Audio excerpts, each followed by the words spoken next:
j'aime beaucoup la définition de la foi que, à la suite d'Augustin, les réformateurs nous ont donné. Je cherche toujours une brosse, mais il n'y en a pas. Hein. Mais j'ai une guenille. Non, j'ai une guenille. Que les réformateurs nous ont donné. Alors, bien sûr, on était très porté vers le latin à l'époque. Et je trouve que c'est quand même une définition qui synthétise véritablement la foi biblique. Et le premier mot qu'on donne, vous l'avez dans votre cahier, là, c'est le mot notitia. Notitia. Qu'est-ce que le notitia? Ce sont les données de la foi. Hein? Est-ce que ça vous arrive des fois d'être un peu embêté parce que vous parlez à quelqu'un, vous dites, ah, mais moi, j'ai la foi, moi. Bon, qu'est-ce que ça veut dire avoir la foi? C'est pas uniquement croire, il faut savoir ce qu'on croit. Les notitia, ce sont les données de la foi.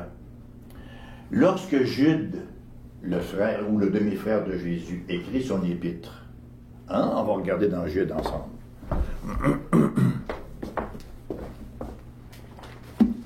Il nous donne les raisons pour l'écrire. Il voulait écrire d'abord pour une certaine question et s'est ravisé et il a décidé d'écrire pour une autre raison. On va y arriver. Voilà, Jude. Jude, serviteur de Jésus-Christ et frère de Jacques, bon, etc., etc.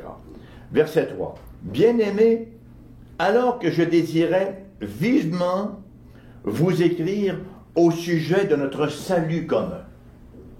Il se réjouit tellement, n'est-ce pas, de cette communauté de salut avec son lectorat, avec les gens auxquels il dirigeait sa lettre. Mais il dit, je me suis senti obligé de vous envoyer cette lettre pour vous exhorter à combattre pour la foi qui a été transmise au sein une fois pour toutes. Qu'est-ce que c'est que la foi qui a été transmise au sein une fois pour toutes, si ce n'est pas ce qu'on retrouve ici entre les deux couverts? Vous êtes d'accord avec ça? Oui. La foi transmise une fois pour toutes, c'est pas un sentiment de foi, non, c'est la parole de Dieu. C'est le contenu de la foi. Et ça, c'est extrêmement important, dans un premier temps, de considérer que la foi, c'est le notitia. C'est la raison pour laquelle nous prêchons la parole. On n'essaie pas de trouver toutes sortes de trucs pour dire aux gens, bon, on va essayer de créer des sentiments de foi que Dieu existe. Non, on leur prêche la parole parce que la foi biblique commence par le notitia, par endosser, par recevoir les données de la foi.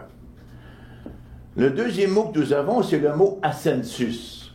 Bon, ben écoutez, c'est un mot qui a donné le mot assentiment en français. Ça vous arrive parfois de parler aux gens et de leur parler de l'Évangile, puis ils vont dire, oh, je crois à cela, oh, je crois à cela, d'une manière un peu désinvolte, quand ça nous arrive.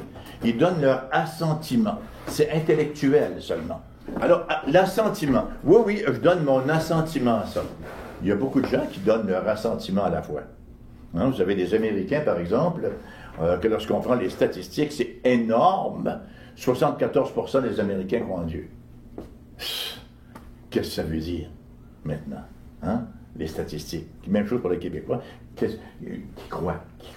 Hein? Que ça veut dire quoi? Il y a les données de la foi, les éléments de la foi, et donner son assentiment intellectuel, ça ne sauve pas. Savez-vous que croire que Dieu est venu pour sauver les pécheurs n'a jamais sauvé personne? Croire que Dieu est venu mourir pour moi, ça m'a sauvé. Et c'est le troisième point. C'est le fiducia, le troisième mot. Hein? Le fiducia. Si tu crois dans ton cœur, voilà, tu seras sauvé. C'est la foi du cœur. Alors voyez-vous, prendre un exemple un peu bébête, presque caricatural. Je suis en train de mourir de faim.